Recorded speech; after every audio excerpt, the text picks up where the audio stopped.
point to role models outside our community when we have role models in our community. Mahmoud Abdul-Rauf is exactly what Islam is and embodies this idea of self-worth and dignity and standing up for what is right regardless of the consequences. So I am grateful and honored and blessed to be on the stage to introduce to you my brother, your brother, our role model, our brother Mahmoud Abdul-Rauf.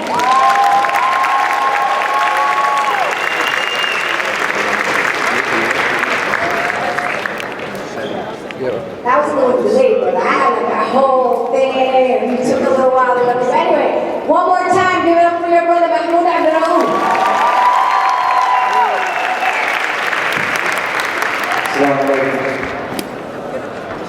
And I'm feeling good.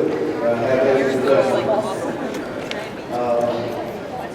I'm supposed to be speaking to you about my decision not to stand for the national anthem. But before getting to that, just give you a little backdrop, a little bit, inshallah, of my mindset and all that led to that. You know, I grew up real quick. I only have about maybe 30 minutes or so. I grew up in the South in Gulfport, Mississippi, and I grew up in a single-parent home. My mother raised three of us, and my mother didn't have an extensive education. She dropped out of school in the 8th grade, and so at an early stage in my life, you know, I didn't grow up in a family where, you know, we sat around and we discussed issues and we worked on solutions to problems or problem solving and developed critical thinking. That wasn't my household. Because it's hard for a parent to give you something that they don't have. And my mother couldn't provide us with that type of education. And the public school system wasn't that much better, you know, where I came from. So I kind of grew up in a sense with looking at myself as being inadequate, you know, with inferiority complex. And at a very early age, I knew, you know, I was blessed to know that I wanted to become an NBA basketball player. So what I did, I put mostly all of my energies into becoming that basketball player. Waking up at 4 o'clock in the morning, I mean, it's still dark outside. And I did this day in and day out. And I came from, by and large, also a religious background. Not so much my mother, but my grandmother, my uncles, my cousins. They were very religious. And I was always taught at an early age the value of believing in a higher power, God, and also the value of prayer. And not just praying for yourself, but more so praying for others. So as that, you know, that young boy growing up, not seeing myself being an intellectual, being educated, I put all my weight, all my marbles, so to speak, in one basket, which was playing basketball. But when I did that, what happened was I suffered. You know, I suffered as a child growing up. I wasn't necessarily dumb, but I was taught to be that, you know.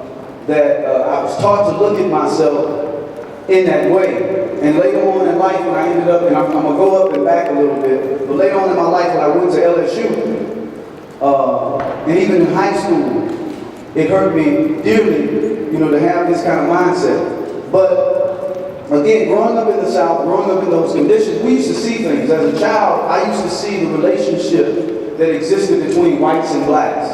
And sometimes I would see when blacks had to confront whites, they would be very submissive, almost like slave-like, right, in the mannerism. But behind closed doors, man, they run off at the mouth and do all of this. And what I found was the older I became, I began to develop some of those same traits. But I knew for me it wasn't natural, right? Why is it that when I want to say what I want to say, or I feel something, that there's this hesitation, there's this nervousness to do it. And even at that young age, I knew that this wasn't natural for me, right, to feel this way. And so, you know, going through elementary school, going through junior high school, going through college, there were things that I would see, and I would be disgusted by, but I would always feel nervous, you know, like, okay, about saying it, about stepping up to the plate, and speaking my conscience. And by the grace and mercy of Allah, you know, I ended up going to LSU. And I was, I'm a small guy. I'm about 5'11" and a half, with shoes on, I'm maybe 6 feet. And I was always being counted out when I was younger, because for me, to make it to the NBA was the biggest goal. And it was sad in a way because I didn't see myself being anything else. I didn't know then that I had more, that statistically, I had a better chance of becoming a doctor or a lawyer than becoming an NBA basketball player. Even if I would have known that, I still would have probably pursued the NBA. But it was like, at that time, 1 out of maybe 800,000 that would make it in the NBA. Now, because of overseas market and everything else, it's probably over 1 million, 1 in a million that would make it to the NBA. So as a young boy, my mindset was, look, I gotta make it. There's no other way out for me. If I don't make it, my life is over. So I put all of literally, my whole life was into making basketball. This is why I woke up every day. It didn't matter if it was raining, thundering and lightning. It didn't matter if it was scorching hot. It didn't matter if it was freezing outside. And I grew up poor. There were times, literally, with the shorts and the shirt on, and I'm right off the coast, the Gulf Coast, the air coming off the beach, and I'm freezing out there trying to play basketball because this is what I saw. This is the only thing I could see for myself. That if I don't make it, I don't know what life has in store for me. So I grew up with this kind of mentality. I grew up not being able to look at myself as being a person that could use my education. I didn't see education as a way out. Because I saw doctors in our neighborhood living in houses that were similar to ours. And as a child, you want more. You want a bigger house, you want better things, right? And I'm like, well, if he's a doctor, and they living in my neighborhoods, but when I look on television, I'm seeing the actors and the entertainers and the sports figures with all of these things. This was my dream. This is what I was shooting for. And so I ended up, Allah blessed me to go through my career and being counted out, constantly. When nobody's ever really come through Mississippi and done anything, you're undersized, you can't do it. I was able to use that to fuel my drive. And one year I ended up being invited to the Princeton Nike camp. And Jordan was there. How many of you know Jordan? Heard of Jordan? Show of hands. Jordan was there. And I've spent my life up to that point, waking up and training religiously to play basketball. And I remember Jordan talking to us like I'm talking to you, but he was closer, and I was on the bottom seat. And out of all the people in the stands, he looks at me and he said, "Come out here, young fella." And I come out and I'm at the top of the key, left-hand corner. And he hands me the ball. And he said, "I want you to come at me as hard as you can, and I'm going to try to stop you." And I remember getting the ball, and I gave him a fake and took off. I took off with everything that was in me. And I scored on it. Ball came out of the hoop, crowd went crazy. He gave it back to me again. This time I had it, looking at it, I went through my legs, crossed him over, did it again 2 times in a row. And it felt good. And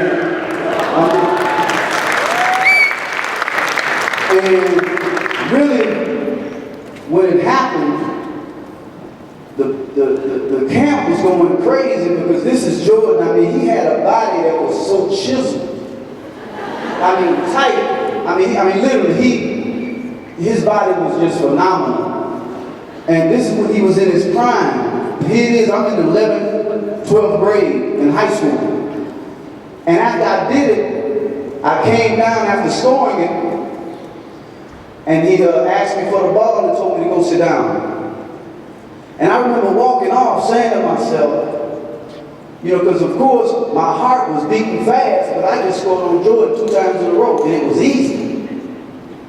But when things like that happen, you don't let people know, you don't let them see that excitement, so you kind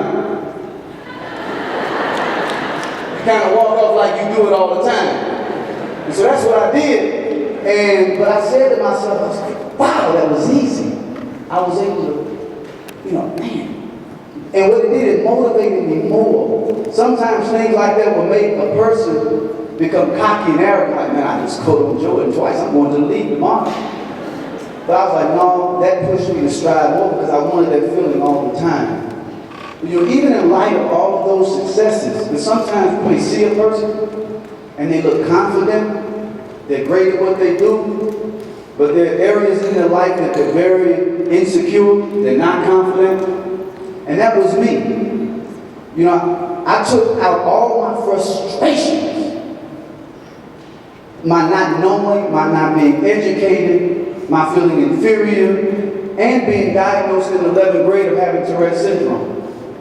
So I was going through all of this elementary, junior high, and that first year of high school, 10th grade, all of this time not knowing. I knew I had something, but not having a name for it. How many of you have ever heard of Tourette syndrome? It's a neurological disorder. It's hereditary. And I don't know which person I got it from, but I got it. And it was something that from the moment you wake up, it challenges you until you go to sleep. I mean, the smallest thing, I would do stuff that's just silly. And I know it's silly. But if I hit this, if I hit that and it hurts, I have to keep hitting it until my mind and my body are on the same page. And that's what, like, everything I did, even my reading, you know, trying to learn something. And that affected also the way I remembered and the way I did in school. I remember the principal called my mother into the office once. Now here he is, a young boy. He's already got an inferiority complex, already thinking himself to be inadequate. And he's using basketball to lift himself up, to give himself, you know, some notoriety, make himself look good. And they call my mother in and they tell my mother, look, he needs to be in a slow learning class. I was devastated. I said, Mom, I don't need that. I said, it just takes me a little time to get it. It's not that I can't get it, but please don't let them put me in that class. No offense to those who need it, but please don't let them do that to me. But of course, she allowed them to do it. And I was fortunate to have a teacher at the time. And he said to me, he said, if any one of you in this class can show me that you don't deserve to be in here, I'll release you. And I started buckling down.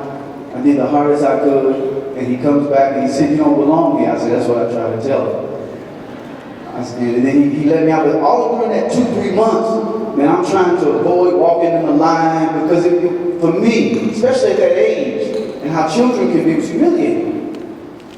You know, so, but people, they may look at all of these things and they say, wow, he's got it going on. But they don't see all the other stuff that you're dealing with and that you're suffering from, in a sense. So I go to LSU, and this is the blessing for me. My high school, my college coach, Dale Brown, avid reader. He reads almost everything. And he handed me the autobiography of Malcolm X. At that time, I was professing to be a Christian. I would put crosses on my shoes, crosses in my shorts when I was playing. A lot of people didn't know this, you know. But I had questions about the faith. I had questions that I did never receive a satisfactory answer, so it started bothering me. But I was still professed to be a Christian. And he gave me the autobiography of Malcolm X. I began to read it. His life fascinated me. So I go to Denver, and I'm now going to shoot through this, getting up to the flag. I go to Denver, and I meet this priest. And he had a protege named Mark James. And Mark James and I became very close. And one day at my table, and I've been reading Malcolm in college, I've been sitting with the information, and I said, man, if this can change him and make him this, I wonder what it can do for me. But I never would move on it right away. And so me and this guy became close, and Islam came up in conversation. I said, you interested in Islam? He said, yeah, you? I said, yeah. He said, well, he met a brother. He said, we go to the masjid and pick up the Quran. We got in the car, we rushed down. I remember like yesterday, I sat, came into the house, I put the Quran down. I looked across the table, I read about 2-3 pages. I looked across the table at the brother. I said, I don't know about you, but from this moment on, I'm going to be a Muslim. So, Because what I read in that Quran, I can't remember to this day the page, but I knew that it hit me so strong that all the questions that I had, it answered those questions for me. So after that, I began to go to the masjid. I began to talk to people about the religion. And the more I talked, of course, that summer after my first year in the MBA, I accepted Islam. I embraced Islam. I think it was in August. And going to the masjid, I go into the office afterwards, and he said, well, you got to choose a name. I said, alhamdulillah. I only knew a few at the time. So one brother said, look, I think Mahmoud is a good name. I said, alhamdulillah, all of them have great meanings, I'm sure. And another brother said, Abdul-Rauf. I said, alhamdulillah, fine with me. So people started knowing me as Mahmoud Abdul-Rauf. But then I started looking in the book, I started seeing all these other names. Like, man, I could have been Mujahid, I could have been... But I came to find out that the brothers that named me Mahmoud Abdul-Rauf, one of them name was Mahmoud and one of them name was Abdul-Rauf. And so, yeah, that's a true story. Everything I'm telling is true. I'm trying to rush through it because it's hard to give people in a matter of 30 minutes a major overview of a person's life. So I'm trying to skim through this as fast as I can. There's a lot of details I'm just purposely leaving out. But when I became a Muslim, for me, that changed everything. I began to read more than I ever read before in my life. The first book that I ever finished all the way through was the Quran. The first trip that I've taken overseas, first trip I've ever taken overseas was Hajj, to make Hajj. And I began to read literally everything I could get my hand on. So I came across, when you read one author and you like it, and he mentions in his book somebody, reference somebody, you want to go get him. And then you want to, before you know it, I mean, now my library is just like massive. And so when I'm picking up books by Noam Chomsky, Gore Vidal, Randall Robinson, Amos and Wilson, and I'm reading what these people are saying just about life. You know, in particular about what's happening when dealing with Noam Chomsky and Howard Zinn and all these people, what's going on globally as well as domestically. And these things I'm coming across, I'm like, wow, I've never heard this before. You don't get this on CNN, right? You don't get this on major news networks. So it started pricking my conscience, it started bothering me. You know, even growing up, and I came across a book, The Prince of Slaves, dealing with Abdul-Rauf coming out of Timbuktu. He was enslaved in Natchez, Mississippi. Here it is, I'm growing up in Gulfport, Mississippi, about 3 hours away, and this person was right there, and we never come across this information. You never teach us this. So I started getting offended. I started getting angry. Like, why aren't we being taught certain things? I started developing an attitude, right? And the anger led to, you know, of course, you become more curious. You start researching. The more you research, you start talking about things amongst yourself. And you see that, man, a lot of things I'm talking about, a lot of other people feel the same way. Whether I'm on the bus, you name it, wherever I'm at, they're feeling the same way that I'm feeling. So now, the more you talk and you see that, you develop a little confidence. And that confidence eventually leads to what? You know what? I can't sit on this. I gotta do something. You don't know necessarily what yet, but I know I gotta do something. Because we are responsible by Allah. Everything He gives us, He doesn't give it to us so that we can just, like He said, don't be like a donkey with books on your back. You got all this information, but you don't put it to use. Right? He says, I've given you everything in the samawat and the ard, the earth, for you to suffer, for you to utilize. Not just for you to acknowledge and notice, but for you to put to use. So I said, you know, I got to do something. So my first thing was, after I started realizing all the stuff that America is doing globally as well as domestically, I said, and I started understanding, well, okay, when Allah, in the Quran, when we say, La ilaha illallah, there's nothing worthy of conforming to but Allah or giving our allegiance to but Allah. I'm starting to look at all this and say, well, this flag represents a system that's doing these things, that's oppressive. I cannot see myself standing for that. So I started to make a personal decision, just not to stand. I wasn't looking for it necessarily because I was still going through changes. I was still trying to figure things out. You know, but the law's plan, you know, man plans and the law plans, and the law's plan is greater. You know, so as I'm not standing, and sometimes stretching, sometimes standing, face this way, you know, I just know that I couldn't find it in my heart to do. Someone called wind of it in the organization. Todd Ely, the assistant GM, he came to me, he said, Mahmoud, somebody has noticed you're not standing. They want to do an interview with you. Do you want to talk? I said, I don't mind speaking my conscience. You know, besides, this is stuff we talk about all the time, on the bus, on the plane, in practice. And so they did that one interview. And after they did that interview, the next practice we were playing Shaquille O'Neal when he was with the Orlando Magic. And I remember after the practice, it came out. And as soon as practice was over, I mean, it was just a flood of journalists and cameras. And they asked me the question, they said, what do you think about the American flag? Now, mind you, I've been reading all of this stuff, sitting on it. And I just said my conscience. And I still hold to that to this day. I said the American flag represents tyranny and oppression. I said, am I saying though that everything in America is bad?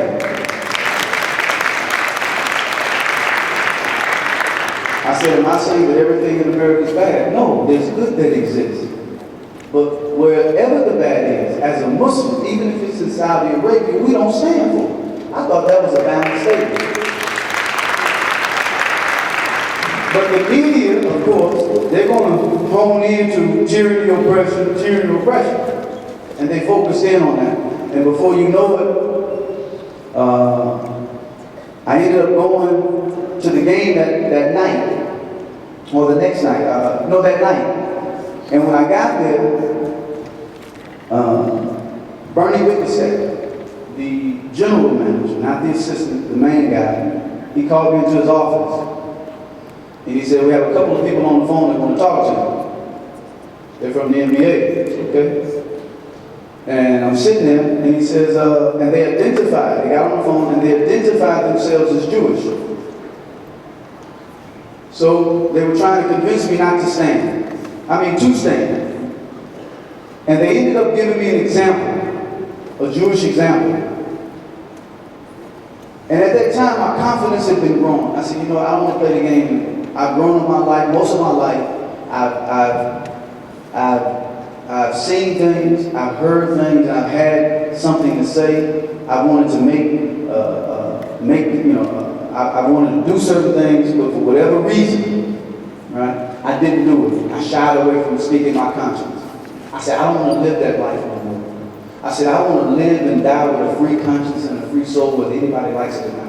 That's the only way I can see myself doing it. And so I knew at some point I had to begin to start breaking these chains. I had to begin to start, get to this point where I can say no, where I can speak my conscience and say what was on my mind, which led to this stand I took and me voicing what I voiced. But they gave me this Jewish example, and I let them finish, and I was polite. And after they finished, I said, well, I heard what you said. I understand what you're saying. I said, but there's one problem. I'm not Jewish, and that doesn't apply to me. And Bernie looked at me like I was a fool. The people on the phone kind of got stuck. They said, well, you leave us with no other choice. We're going to have to suspend you. I said, do what you have to do. I'm so green, I've never been suspended before in my life. I'm thinking there's a process. It's going to take time, paperwork. We have a game that night, so I said, okay, after you got a phone, can I go get dressed now to play the game? He said, no, you're suspended now. I said, now? He said, yeah. I said, okay. I said, well, can I put my clothes on and go into the arena and watch and root for the team? No. You can't even be on the premises. They want you off the premises. You can't even be on the property. I said, okay, no problem. And so after that, what happened was, it just went global. It was CNN, and everybody's talking about it. This black athlete who happens to be Muslim. How dare he have a social and political and religious consciousness? No, it's okay if I'm wearing drag. It's okay if I'm on rape charges. That's acceptable, because you have so many athletes during that time. Dennis Rodman, for example. Great athlete, but what he was portraying, that's acceptable. A lot of athletes were up on rape charges. That's acceptable. You got athletes punching people in the face in bars. That's acceptable. But for somebody to have a social and political consciousness, to voice what you say, is unacceptable. We don't want this type of attitude to spread, so we got to make an example here. And that's exactly what happened. And after that stay, they suspended me. Then we came back. I came back, and I made it clear because I knew that people would think, well, he compromised. But I talked to this Muslim that I admire tremendously out of D.C. And he told me the story of the Prophet of Islam. And when him and some companions were sitting, and there was a Jewish procession that passed by. And the the Prophet stood up. And he said, what are you standing for? You know, they fight us, we fight them. Not that the whole history has been that, but this is the message. And the Prophet looks at them, he says, I'm not standing for their cause. I'm standing because Allah gave a life and took a life away. So the brother said, he said, you can stand, but it not be for their cause. You can pray for those who are being oppressed, the disenfranchised, or what have you, right? And you can use, quote unquote, your position as a platform. So I'm sitting there, and I was mad with him. I was angry when the brother was telling me that.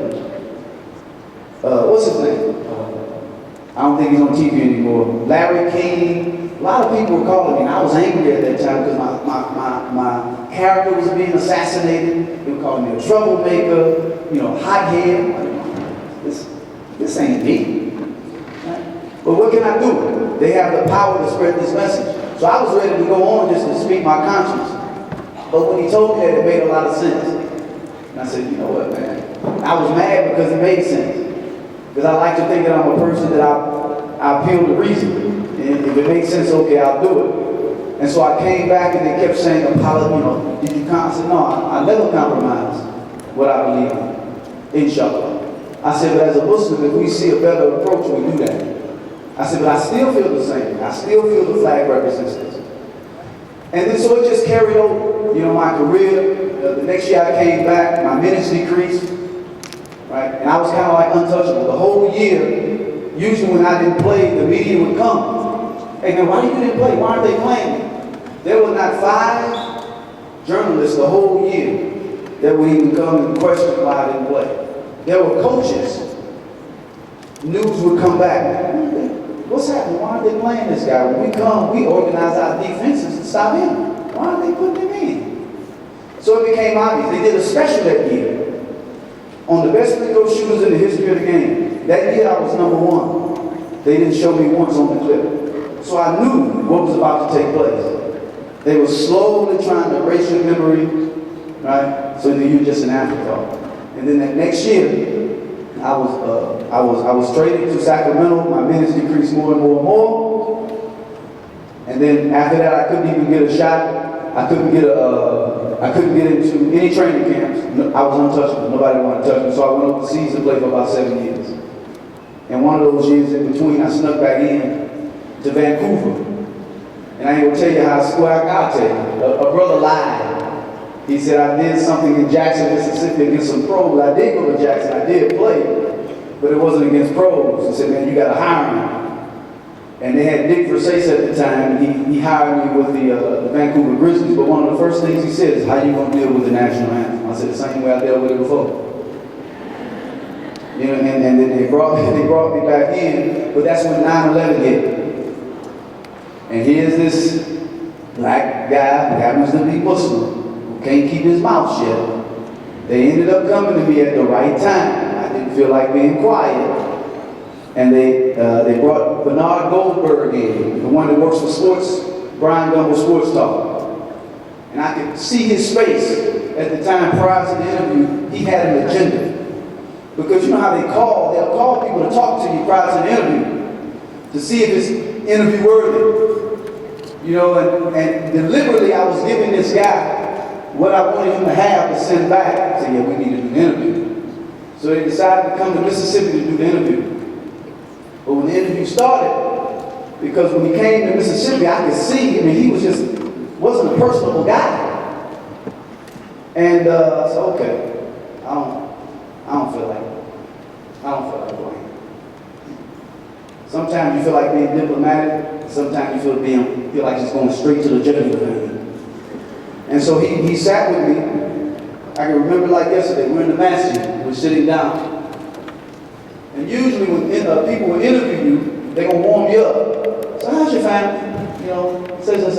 Literally the first question, he looks at me, he says, so do you think Bin Laden did it? And I gave that little chuckle. And that's not always a friendly chuckle. That means I'm sometimes to control my anger. And I said, at the time, I said, no, but if he did do it, he had help. And so the interview just literally, we start going all over the place. We were talking about America's foreign policy. He'd go back to the house. My house was burned down in Mississippi as a result. Allah knows best. So we were going back and forth. And he left the interview a couple of times going to curse out the guy that called me about the interview. Because by Allah, he was getting jammed up because I gave him some information that he wasn't privy to. And so he was just constantly questioning me. And when the interview, without getting into details, when the interview came out, because we talked about a lot. And his question was, what is it that you have? What's your problem with America? I said, mostly every war it seems generated throughout the world, America has his hand in it. Mostly everyone. You know, he needs to stay out of people's business. Right? Quit trying to be the police of the world. And he said, well, you gave me global examples. What are some domestic examples? I said, these global examples have domestic repercussions. I said, this is sort of a melting pot. I said, you have people from all over the world coming to live in this country. I said, when they find out that this is what you're doing, killing their aunts and their uncles and their grandmamas and their children, it produces the effects of what we see in 9/11. I said, you created this. You know, but you want to turn the table and point the finger at somebody else. So this is kind of like a dialogue of what was happening. I said, look, man, I don't care. He said, you know, people really call you crazy for what you said. I said, I don't care less. I said, they call the prophets crazy. I'm not liking myself a prophet, but they call them crazy. I said, this is what I believe. This is what I'm standing. I said, look, man, I made a decision, and I'm going to live by it the best I can. That I'm going to live and die with a free conscience, whether you or anybody else like it or not. Whether you accept what I said, don't accept what I said. And so it was going like that, the whole interview. Now when the interview came out, and we got to the 9/11, I said, there are questions that you guys know. You guys get more information than I do. I said, you have this information, but why don't you present it? Why don't you present this information to the people? He said, what information you talking about? I said, look, man, before the incident happened, the Monday before it happened, whatever the day before it happened, there was $10 to $15 billion, we were told, right, that were removed out of the stocks of those United in America prior to the event. I said, now when Martha Stewart went to prison because of inside trading. Now that's a huge amount of money. I said, why isn't this information being made privy to them? Don't you think that's important for them to know so they can make their best decision? Right? So we just giving information like that to them all the time. And I gave some more examples to him. And it just got heated. And he would say, well, you know, they think you're crazy. I said, man, I can care less about that. This is my position. But when they came out with the information, then I said, well, also, they were reported to have been in New Jersey, on the top of the building, 9 people identified as Jewish, filming the incident on there well before it happened. 5 were reported to go back to Israel as being a part of the Mossad. I said, don't you think this is important information to present to the people? Right? So this is how the conversation is going. But when you see it on HBO, it was so butchered, it was ridiculous. That's why to this day, by and large, I don't like doing tape interviews because they have a history of chopping it up. And yeah, they'll have your quote. This is what you said, but the context of it, it'll be out of context. What comes before it and after, I said that, but I didn't say it in that context. This is how they do it. And so it came out, and there was his brother in Maryland. He had some students like in elementary school. They wasn't even sitting in the interview. But they were so intelligent that they were able to look at it and they sent me letters back. And in the letters, they literally, in the interview, pinpointed every spot where it was chopped. It was so chopped up. I'm getting a time out signal, so I'm gonna shut up.